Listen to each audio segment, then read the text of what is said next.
Welcome back to Uncensored. I'm Marien from Yachts Mermaids. And today I have Ciara, who is part of the sailing yacht season of Below Deck. I don't know if there's more than one, but definitely she's part of one of them. And she's also a chief stew, although she did play a deckhand in the show. Welcome, Ciara. I'm so excited to have you on the show. Hey, thank you. Thank you. I'm excited to be here. So the reason why I actually reached out to Ciara wasn't because she has been part of the Below Deck. It's actually because I was really inspired by the fact that when you're part of this type of shows, I guess you get a lot of heat and what we can say like haters vibes. And I was by the way she has been handling it that I really thought I just wanted to have her on the show and talk about who she is and how does she find the courage to stand up and speak up. So when I say this, Ciara, what comes up for you? Confidence. I guess that would be the main thing. Also, just being a fiery redhead helps. I don't take a lot of shit naturally. But yeah, just knowing what you stand for and knowing who you are and knowing that when people are insulting you or giving you hate, that it's not warranted. And having the confidence to say, look, this is not actually how it is. Back off. I think it takes years and years of practicing confidence, building yourself up to be able to stand up and say those things. Because I think that what you have been experiencing through being showcased on TV and having all these people say whatever, this is something that most of the crew experience daily, just on their vessel, like beyond. Yeah. Having even nothing to do with TV. So you talked about having the confidence and then not taking shit. Yeah. Because being a redhead definitely helps. Like being a Puerto Rican definitely helps. But then again, I wonder, because a lot of people don't take shit because of fear, not really because they value themselves. So it's almost like a reaction. Yeah. About responding. Because you said that you have the confidence, obviously that makes me assume, and correct me if I'm wrong, that you're obviously not coming from fear, but coming from self-worth and knowing your value. Yeah, no, definitely. When I was younger, I had a lot of like self-esteem issues and a lot of confidence issues. And I don't know, I just didn't like being in that place. And I realized at the end of the day that the only person I have in my life is myself. At the end of the day, I need to work on me and being comfortable with me. And I'm still working on it on a daily basis, but just having an honest conversation with yourself about why you're feeling this way and what you can do to change it definitely helps. And as you said that you had self-esteem, self-worth, which I think all humans have. Yeah. The belief system that has been installed in us from society, from parents, is usually from a place of doubt because that was what they got installed in them. So it's just like passing it on until somebody decides, like you and me and so many, that say, no, this shit needs to stop right here. And then we flip it and we actually realize that, that we are valuable just because we are. Yeah. Yeah. The question to you is, how did that actually happen for you? Like when was the switch where you were like, okay, I'm done? Was it prior to yachting or when you joined yachting? Because you've been in yachting for 5 years now. So was it before or after or during yachting? To be honest, I started yachting when I was 17. So it's just been from then until now, a little bit before, but most of it was when I was able to get out of, I guess, living at home and just not having a lot around me and just being out and realizing that I'm capable of doing a lot of things and that I am valuable. And I think it's just getting out of a stagnant environment for me is what helped, was getting out and being able to a lot of it was traveling, being able to travel like on your own and know that you can do this, because I know a lot of people have a fear of solo travel or just traveling to a different country where maybe they don't speak the language and they have that fear that, oh, I'm not good enough to try with this language. And that, for me, traveling, getting out of a stagnant environment and just doing something is what really propelled me to be like, no, I can actually do whatever I set my mind to. I can do what I want. when I am capable of whatever I set my mind to. It's just, it's just getting out of your headspace and realizing that you're more valuable and more capable of what you think you are. And what are you, as you said, that you are still working on it, because it's like everything is, I think we're like a art, like a piece of art that we're constantly in work in progress. As an artist myself, There's the grata familia.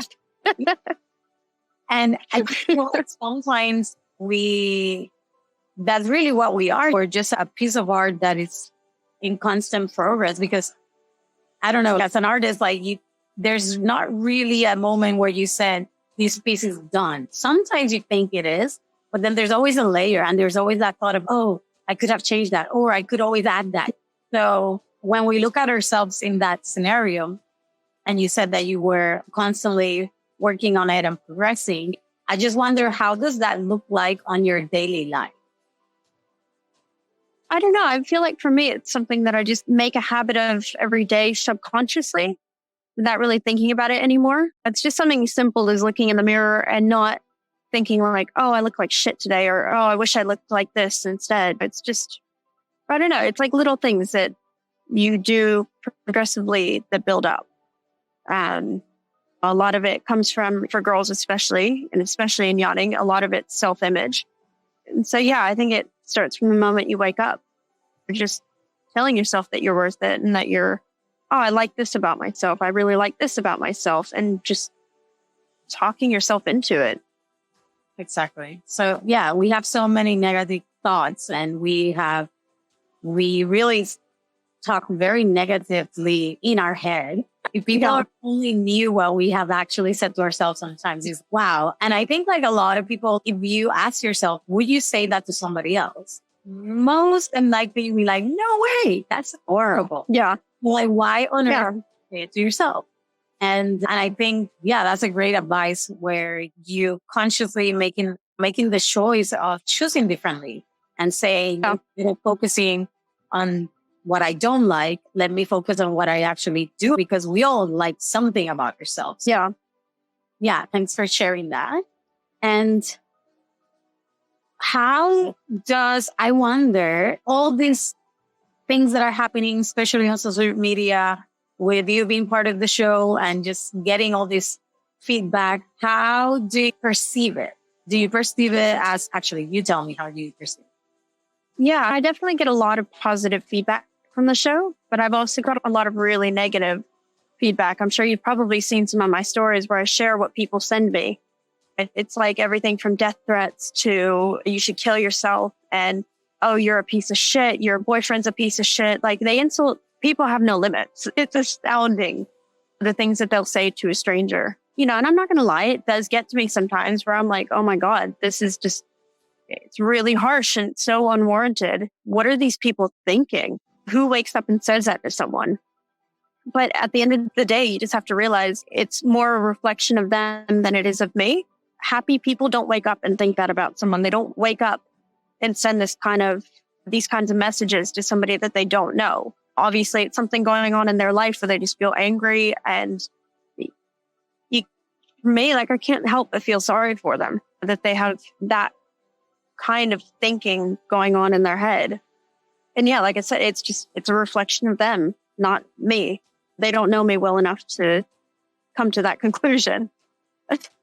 Well, totally. So basically, how you've been handling, as I'm perceiving it, and correct me if I'm wrong, is that you have been able to step back and say, okay, this is not about me. I'm not having to take this personal, because this person may be going through something that they're just venting, and they're using me as a vent.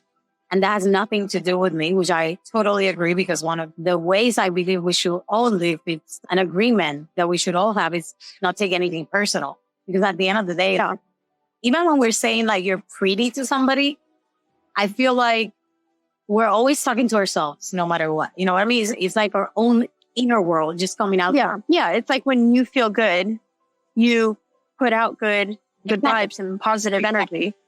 And when you're not feeling good about yourself, if, I'm pissed off because I have acne today, maybe I'm not going to be as nice to the person next to me. It all comes from what's inside rather than what the other person looks like. Or exactly. So that's it. That's the perfect example, because it really makes us understand, like, it's never about you. How the other person is feeling and what they're going through, and you're just there taking the brunt of it. Exactly. So I wondered, because lately what's been really alive for me is the understanding of basically everything I experience in life is a reflection of how I'm showing up. Which is basically what we're talking about, right? Yeah, no, it is. When you get all this, whether it's negative or whether it's positive, it doesn't really matter how we perceive it. How do you feel, or maybe like a specific time where there was like so much, like maybe something that really moved you and you were like, wow, this is like really deep stuff, like when like a death threat or something like that. How were you showing up in your life that allow you to experience that?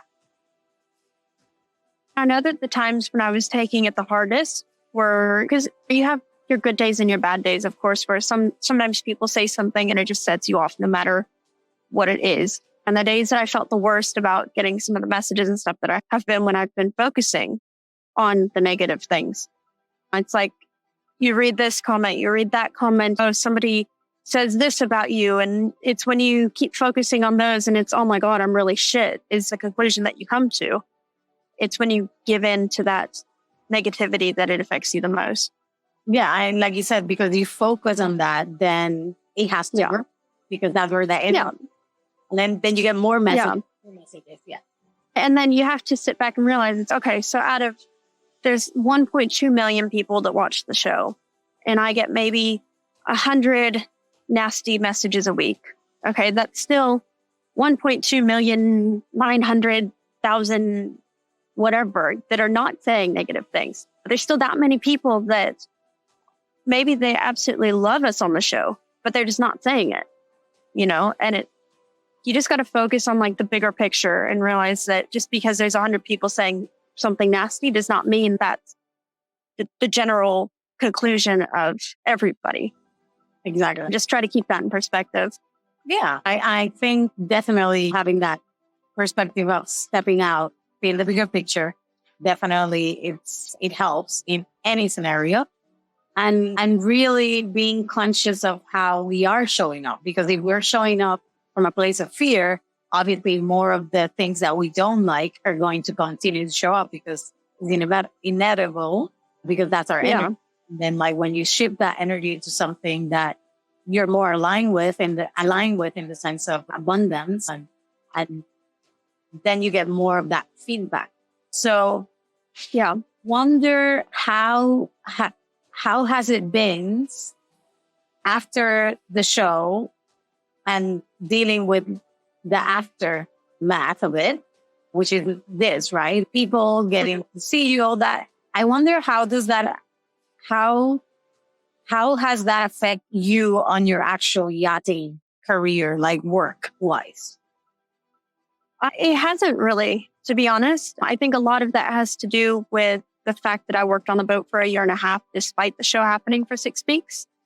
So that definitely helps, because it's not the first thing that comes to people's mind is, oh, she's just a below deck actor or something. No, I actually do work on yachts full time, and that's what I continue to focus on despite the show. So it hasn't really negatively affected me or Paget personally, but I do know that some of the other cast members have been turned down for quite a few jobs because of the show. And that's more just because of they don't want the attention. They don't want their crew to be more famous than the actual guests on board. Okay. No, I wouldn't say that it's affected me negatively per se. It's funny that you said that, because I just wonder, we just talked about the fact that you experience, how you're showing up, and you're showing up in a place where you're like, no, this is my career. This is what I've been doing this is what I'm good at. Like, these 6 weeks was just an exploration of something that came my way. I took the opportunity. That's it. Yeah. And I just really wonder, and I guess we will never know because the other people are not here, but it just feels like they're probably showing up differently. And that's why they're having all these difficulties or challenges on getting higher. Yeah, no, and a lot of people use Below Deck as like a way to propel whatever their other career is that they want to do, whether it's in George's case, music, or Madison, fashion, Adam, cooking on land. So for a lot of people, it's a stepping stone. Mm-hmm. For Paget and I, like Paget's been in yachting for 10 years. I've been in yachting for 5. This is what we do. This is our job, despite the show happening. And I feel like as long as we put that image forward, and yeah, we happened to go on the show, it came up, we did it. We did it for a bit of fun, and because we got paid for the 6 weeks. So why not? It was an experience. Totally. So was there ever a moment where you were like, oh my God, I don't think we should have done this? Or even when you were like maybe considering it, right? Maybe the thought of, no, maybe this, because a lot of people tend to think, oh, if you do the show, you get bye yachting. And then that was true. If that was to be true, then why are we still like working on their people that have done really bad shit and they're still getting to like obviously that you can always find your way. But I think the best piece of advice, because Paget and I were really debating doing the show because of that. We were like, oh my God, what can we expect from this? What's going to happen? And we're actually really good friends with Joel, one of the guys who actually did 2 seasons on Below Deck. We were friends with him long before he did the show, and we're still friends with him now. And he basically told us, hold on one second. Here's one. Oh, okay, I'm back. He's basically told us that the people whose careers it ruins either hadn't been in yachting anyways and they didn't have a career, or they weren't serious about their career in the first place and were using the show as a stepping stone. So who cares if it affects their yachting career? They are going to do what they're going to do to be famous on. And it's true. You can't say that the show ruined your career if you didn't have a career in yachting to start with. Yeah. Do you feel that the show has potentially given yachting a bad reputation? Yeah. I mean, it's edited for drama, that's for sure. But not that most stuff hasn't actually happened. I haven't watched all of them, but I really feel like when I was watching, I think the first that ever came out, and I thought to myself, you know what? Most of it is true. It's just that maybe for the most part, you don't find it all in one boat. You just have to like one season you see this shit, in the other season you see this thing. But this one is like hitting one. But I think the way I see it, well, the way that I see it is that Below Deck is a very concentrated view to give people who have no idea what yachting is about. What does that even mean? Is that a real job? Below Deck is just a very concentrated thing to give the idea of what is yachting. It's not necessarily like this is what every single charter season is like. It's not. Maybe you'll never experience half of the things that come across in the show. But the way that they've cast certain personalities and they have certain charter guests, like it's put together to create drama, because that's at the end of the day, that's what reality TV is about. It's about drama and relationships and and that's what life is about.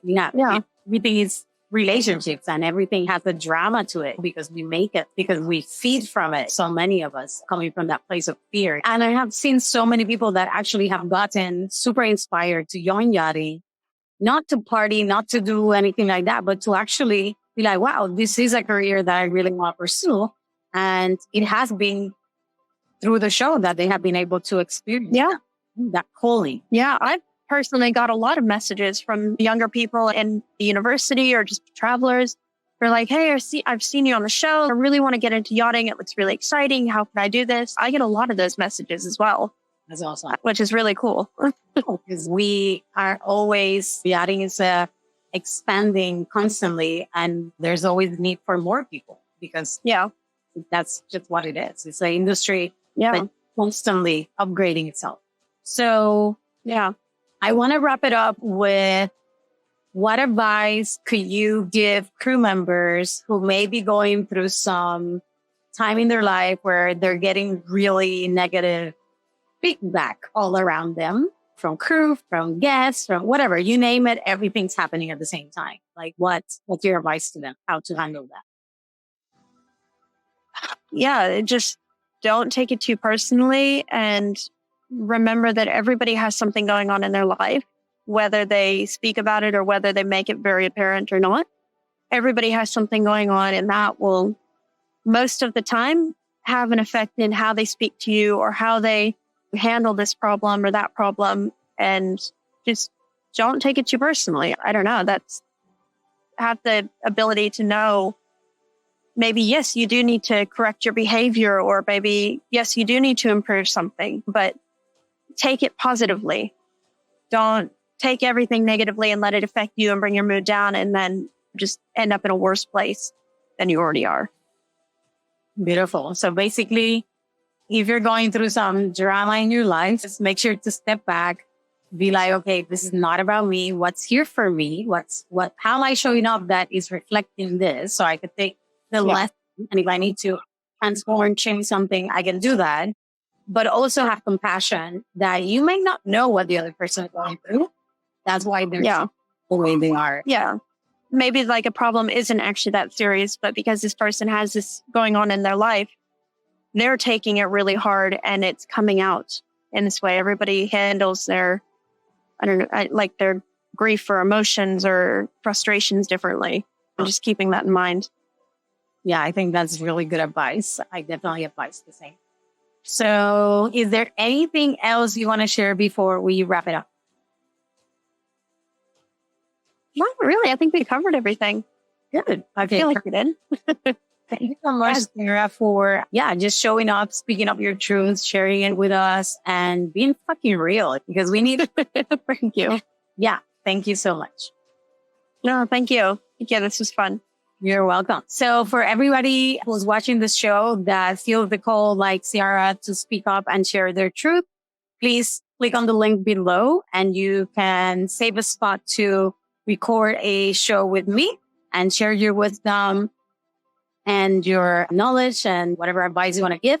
Is more than welcome on the show, and you can talk about anything you want. Yeah, that's a wrap. And thanks for listening once again. And thank you, Ciara, again. And until next year. Bye, guys.